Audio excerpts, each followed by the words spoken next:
টুলু মণ্ডল, যিনি এলাকায় প্রভাবশালী পাথর ব্যবসায়ী হিসেবেই পরিচিত, এবং তার এই বাড়ির ছবি সামনে এসেছে। গতকালই আমরা দেখেছি যে 28.5 কোটি টাকা এবং সেই সঙ্গে 15 কেজি সোনা উদ্ধার হয়েছে, যা আজ সকালবেলা উদ্ধার করে মোহাম্মদবাজার থানায় নিয়ে যাওয়া হয়েছে।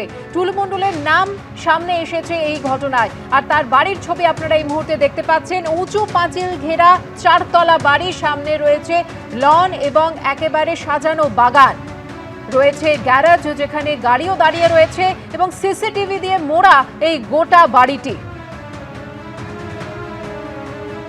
টুলু মণ্ডলের কর্মচারীর বক্তব্য এবার আপনাদের সামনে রাখবো। আমার একটা বিষয় জানার আছে। হ্যাঁ, আমার একটা বিষয়, টুলুদা কোথায়? আমরা ঠিক বলতে পারবো না স্যার। কে আছে বাড়িতে? বাড়িতে এখন কেউ নেই। আপনারা কে হন? আমরা এখানকার কর্মচারী। এখানকার কর্মচারী আমরা। আমি মন্ডল সাহেবের বাড়িতে কাজ করি। ভালো নাম কি? হ্যাঁ হ্যাঁ হ্যাঁ হ্যাঁ। বলছি উনি কোথায়?